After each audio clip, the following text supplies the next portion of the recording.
All right, boys and girls, since we got our butterflies in this week, Miss Wiilie wanted to read a story called Waiting for Wings. I'm also going to be rereading the story of the Very Hungry Caterpillar, and we'll use the flannel boards, okay? All right, so let's start off with this book first, though, all right? And then later on in the week, just a reminder, later on in the week, we're going to be doing some planting, okay? So make sure you pick up your brown bags from school. It's got all your planting supplies. All right, Waiting for Wings. Waiting for Wings. This is that's right, I heard it, title page. Title starts with the letter T, by the way. Out in the fields, eggs are hidden from view. It's hard to see the eggs. They're mixed in with the leaves. You can see some little eggs up here. See if you look really close. All right. Clinging to the leaves with butterfly glue. Butterflies have their own glue on their bodies. That's interesting, huh? Soon, caterpillars will hatch from the eggs. They creep and they chew. This is the word caterpillars, and this is the word hatch. Each one knows what it must do. You see there's different types of caterpillars because every butterfly has its own caterpillar. And they're all a little different.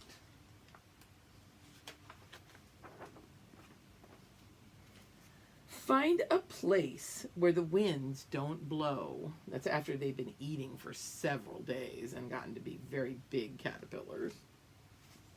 Look at all the leaves that they've been munching.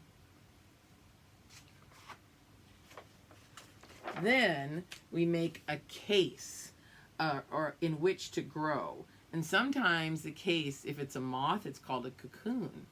And if it's going to be a butterfly, it's usually a chrysalis. So those are two different types of cases for the caterpillars as they change. They go through changes. They go through something called metamorphosis. Everybody say that together. Metamorphosis. That's a big word. It's a lot of syllables. Let's clap it out. Metamorphosis.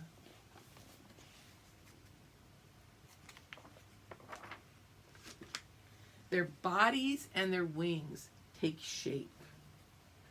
When it's time, each case is opened or torn open by the caterpillar that's gone through a metamorphosis or a change, okay? You can see it starting in the chrysalis. You can kind of see through it and see the wings of the butterfly. And the wings unfold and new butterflies are born. Look how big they are. Those are beautiful. Ours are going to be painted lady butterflies. I believe this one's a monarch butterfly. That one's a painted butterfly. Look, it's trying to flap its wings so the color goes to its wings. They pump and pump their wings until they are ready to fly. Because when they first come out of their case or their chrysalis, they're not ready to fly. It's like babies aren't ready to walk. They aren't ready to fly right away. Then the hungry butterflies head to the sky, looking for flowers with nectar to eat. They want nectar. That's the word for nectar right there, okay? They catch a whiff of something sweet because the nectar smells sweet to them. And they follow that smell, that fragrant scent of perfume until they find our garden in bloom. And that's why we're starting to grow some garden stuff outside at my house that the butterflies come around. We saw a lot of butterflies during spring break at my house, okay? And all the butterflies say, "We've been waiting for wings, yay!"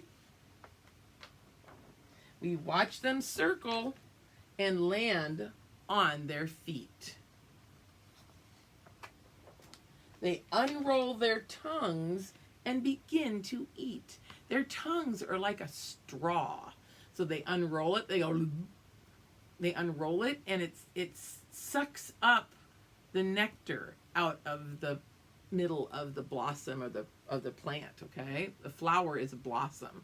So when they go to it, they stick their long tongue in like this, and they go, and they suck up the nectar. And their tongue is called a proboscis. Let's say that one. Proboscis. Proboscis. They dip and they sip. They dip and they sip. They dip and they sip.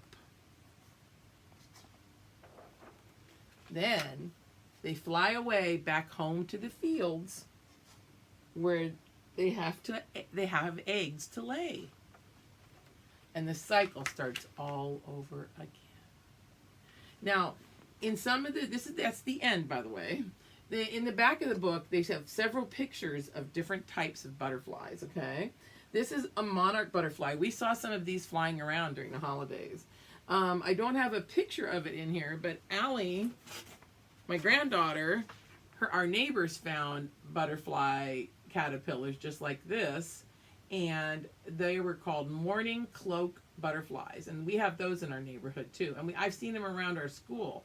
Occasionally I've taken one and put them in the classroom when we've gotten to observe them.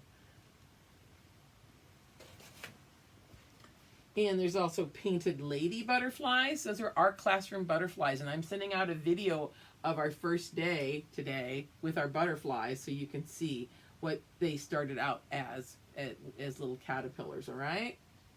And there's buckeyes, and you see all the caterpillars that go with them are different. This is a tiger swallowtail, and that's what his caterpillar looks like. Isn't that cool? All right, let's look at some of the parts of a butterfly. All right, because you've got a butterfly coloring sheet in your butterfly observation book, and I told your moms and dads I would show this to you guys. This has got the parts some of the parts you can see in there. So first, there's an eye. You can see that. I'll hold it up closer so you can see. There's an eye. There's his head. The two wings that are on top, those are their forewings. That's what that's called. Like you have a forearm. This is the first part of your arm. That's a forearm. That's a forewing. This is called the hind wing. There's an abdomen, which is basically their tummies. A thorax, where they breathe, and probably whatever I'm not sure what kind of parts they have inside, but whatever runs their bodies on the inside. And there's legs, and then there's their tongue right here. You see that little skinny thing right there? That's their proboscis that they can roll in and out to use like a straw. So I don't know if I've ever seen a straw that rolls in and out. I've seen bendy straws, but and then of course they have antenna. See, so they can kind of feel their way around things. All right. And these are some of the cool flowers they like to eat. I actually have a few of these in my yard, so I put them there so that they would attract the butterflies. And we see a lot of butterflies eating them. And let's see, there's marigolds, there's black-eyed Susans, there's something called butterfly weed. And next year I'm going to try to plant some of these in our garden outside. Hopefully you guys, if you go to kindergarten when you go to kindergarten next year, maybe you can come visit the garden, because we didn't get a chance to work with you guys on it this year, which makes me sad, but that's okay. You'll get to come visit and see it anytime you want, okay? And that's all I have on that. Let me just double check and see if there's anything else in here I want to show you before I put the book away. And this page in this book actually talks about growing a butterfly garden, which is pretty cool. Miss Willie's going to use this book to help me when I set up our garden. And these are the life cycles. Let me go over this real quick with you guys. You can see, because there's a couple of color sheets in your packet too for the butterfly observations. So first we have the egg, and we saw that in the hungry caterpillar with the egg on a leaf under the moon. And then out comes the very hungry caterpillar, and he munches for several days. And then they make their chrysalis. and they spin it. They somehow, I don't know how they do that. It's amazing. It's kind of almost like a spider, but they spin the chrysalis around themselves so that they have a case to go through metamorphosis in. And then the last life cycle stage is when they come out and they become beautiful, beautiful butterflies. All right. The end, boys and girls. Talk to you later. Bye.